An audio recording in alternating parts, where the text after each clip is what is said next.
అసలు ఈ రాజకీయం ఎందుకొచ్చింది? ఇప్పుడు ప్రస్తుతం చేస్తున్నటువంటి కాంగ్రెస్ పార్టీ దేశంలో గూడా అసలు ఈ ఈ విగ్రహ ప్రతిష్ఠ కార్యక్రమానికి గూడా దూరంగా ఉంటామని జెప్పేసి వారు కొన్ని స్టేట్మెంట్ ఇస్తున్నారు.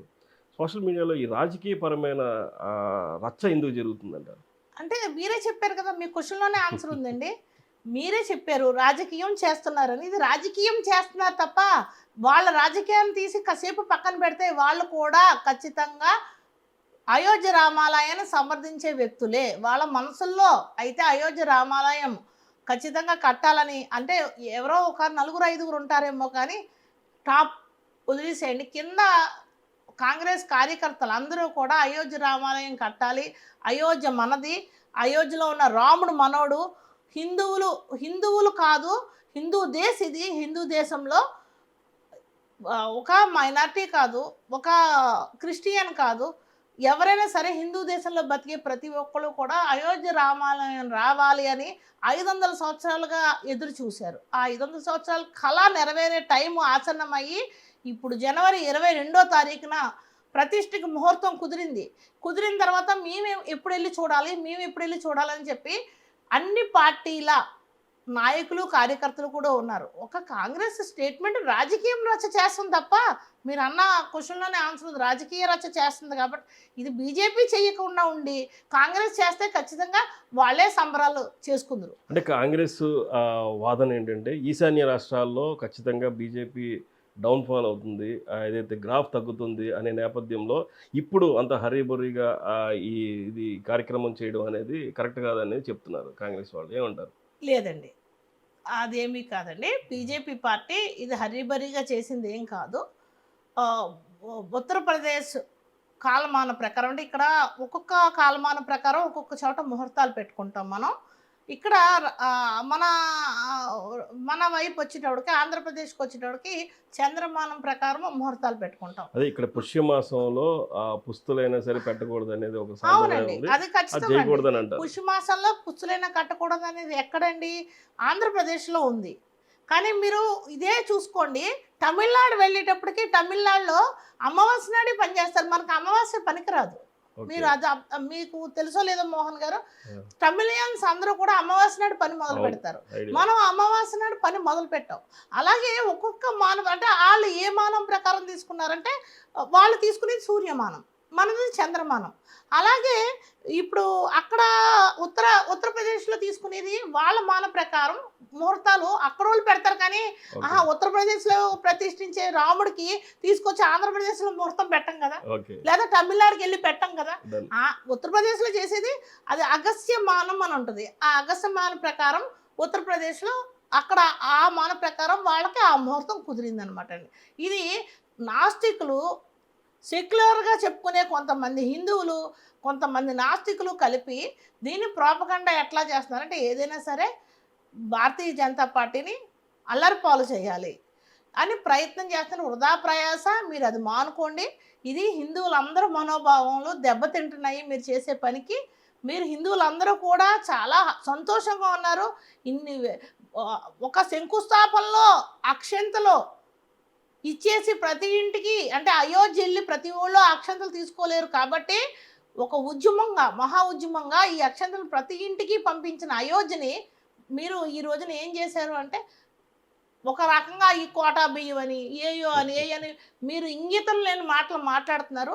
రేపు దేవుడు చూసుకుంటాడు. ఎందుకంటే చాలా ఉదాహరణలు మేము చూసాము. దేవుడిని కించపరిచినోళ్ళు ఏమేమయ్యారో అదే పరిస్థితి మీకు పడుతుంది. అది రాకుండా ఉండాలి. మీరు శుభంగా ఉండాలి. మీరు సంతోషంగా ఉండాలని మేము కోరుకుంటున్నాం కాబట్టి, దేవుని అక్షంతలు ఇంటింటికి వస్తే అందరూ కూడా దేవుడి దగ్గర పెట్టుకొని అయోధ్య అక్షంతలు మాకొచ్చినియి అని ఆనందం పొందుతూ రేపు 22వ తారీఖున మేము చూడలేకపోతే లైవ్‌లో చూడాలి. అయోధ్య బాలరాముడిని ప్రతిష్టాపన చూడాలి. అలాగే ఒక దీపం మేము పెట్టాలి. ఏంటి మంచి కాన్సెప్ట్ పెట్టారు. ఒక యువత పెడదావా పెట్టకుండా చాలా మంచి కాన్సెప్ట్ పెట్టారండి. దీపం పెట్టమడం అనేది చాలా మంచి పని. మీరు దైవాన్ని పూజించమని చెప్తున్నారు. దేవుణ్ణి పూజించమని చెప్తున్నారు. అయోధ్య రామాలయంలో అక్కడికెళ్ళి చూడలేని వాళ్ళకి ఇక్కడ నుంచి దీపం పెట్టుకొని ఆయనకు నమస్కారం పెట్టుకుంటే ఎందుకంటే రాముడు అనేవాడు, మీరు అది మీకు తెలుసో లేదు, రాముడు అనేవాడు పరిపాలించే టైంకి కులం మతం లేదు. ఎస్. మీకు అది చాలా చాలా అట్లా నేను చదివాను. రాముడు అనేవాడు పరిపాలించడానికి కులం మతం లేదు, కేవలం వర్ణం మాత్రమే ఉంది. వర్ణంతోనే పరిపాలించాడు.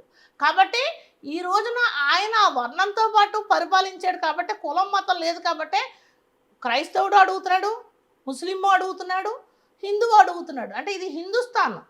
హిందువుగా బతికే ముస్లిం, హిందుస్థాన్లో బతికే ప్రతి ముస్లిం కూడా రాముణ్ణి అక్కడ రామాలయం కట్టాలి అని చెప్పి స్వాగతించారు. ఎంతోమంది డొనేషన్స్ పంపించారు ముస్లిమ్సే. దీన్ని మనం గర్వంగా చెప్పుకోవాలి.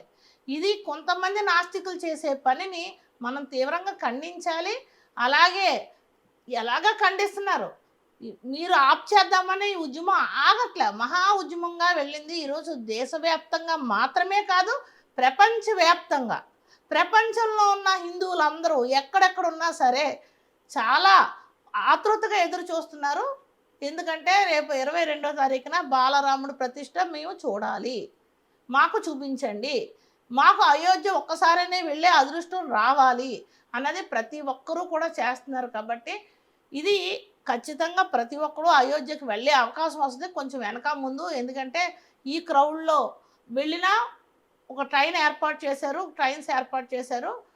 ఈ ట్రైన్స్లో వెళ్ళిన వాళ్ళు 48 అవర్స్లో మళ్ళీ తిరిగి తీసుకొచ్చి దర్శనం ఒక్కటే చేసి తిరిగి తీసుకొచ్చే విధంగా అక్కడ ఉండిపోయి మేము ఉంటాము 2 రోజులు 3 రోజులు అంటే కుదరకుండా, అంటే జనం క్రౌడ్ ఎక్కువ ఉంది కాబట్టి ఆ క్రౌడ్ని ఆప్ చేయడం కోసమే ఈ ట్రైన్ వేసి ట్రైన్లో 48 అవర్స్లో మళ్ళీ వెనక్కి తీసుకొచ్చే విధంగా, అది కూడా నామినల్ ప్రైజ్ ఒక 1500కు మాత్రమే వెళ్ళి రాముని చూసి వచ్చే విధంగా, ప్రతి ఒక్కరూ దర్శనం చేసుకుని వచ్చే విధంగా ఈ ఏర్పాటు చేసింది కేంద్ర ప్రభుత్వం.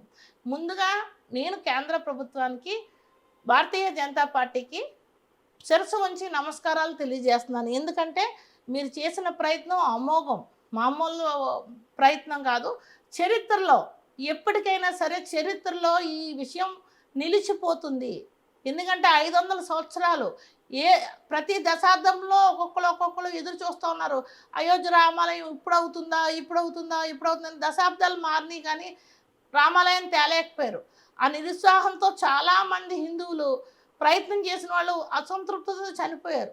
వాళ్ళందరి కళ నెరవేరిన వేళ, వాళ్ళందరి ఆత్మలు శాంతించిన వేళ, 500 సంవత్సరాల తర్వాత ఇలాంటి మహోత్తరమైన ఇది ఆ టైంలో ఆ కాలమానంలో నేనున్నందుకు ఒక హిందువుగా గర్వపడుతున్నాను, చాలా సంతోషిస్తున్నాను.